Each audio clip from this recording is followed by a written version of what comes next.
Belal Muhammad was born in Chicago to Palestinian parents.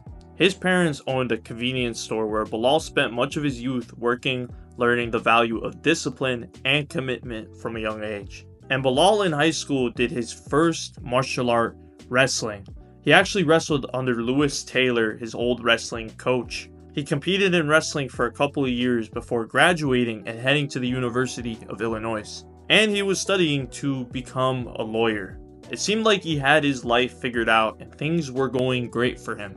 However, one day he saw his old coach in a local newspaper fighting on Strikeforce. This intrigued Belal and led him to contacting his old coach. His old coach introduced him to his gym, and Belal began to train at his gym. And a couple months later, he competed in his first ever amateur bout. Belal Muhammad made his debut as an MMA fighter at the age of 23, which a lot of people may consider too late.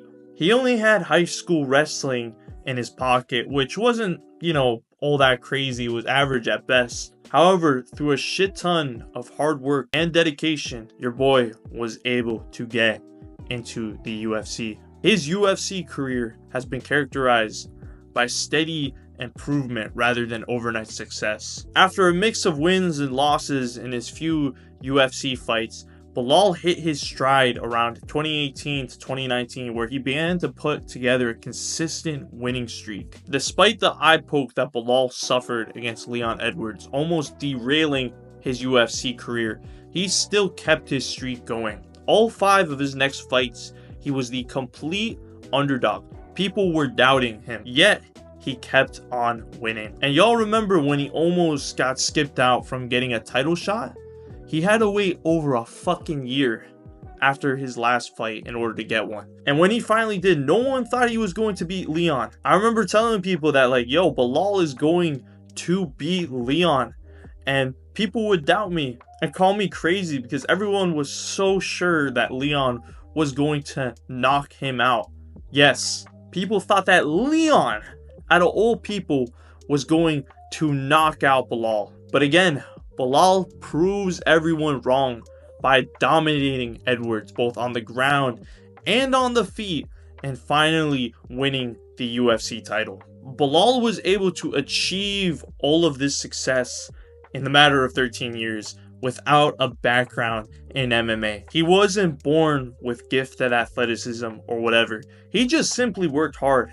And you're telling me that it's too late to start doing MMA? You have all these weird beliefs that you're too old, or it's just simply too late, or you're not athletic enough and you won't get anywhere, that you won't make any sort of progress. But I'm telling you right now that it isn't too late. MMA is still a developing sport right now. You can still learn MMA and find some relative success. You may go through some pain, whether it be in drilling, sparring, or even if you compete, but you don't want to live a life of regret, do you? You see how fun MMA looks. Why not try it out for yourself? And you don't even have to compete. You can just go to an MMA gym, get some hard work in, and just feel good. Because that's the thing with training in MMA. Not only does it benefit you as a martial artist, but it benefits other aspects of your life. So what are you waiting for? If you're someone that wants to join an MMA gym, but you don't know how to join one, or you're scared of joining one, or you're afraid you're gonna gas out in your first practice, then check out the link in the description below to my community and let me help you out. MMA has personally benefited my life significantly, and I think it can benefit yours as well. If you enjoy content like this, make sure to subscribe, and remember, my boys, stay active, stay busy, and most of all, stay hungry.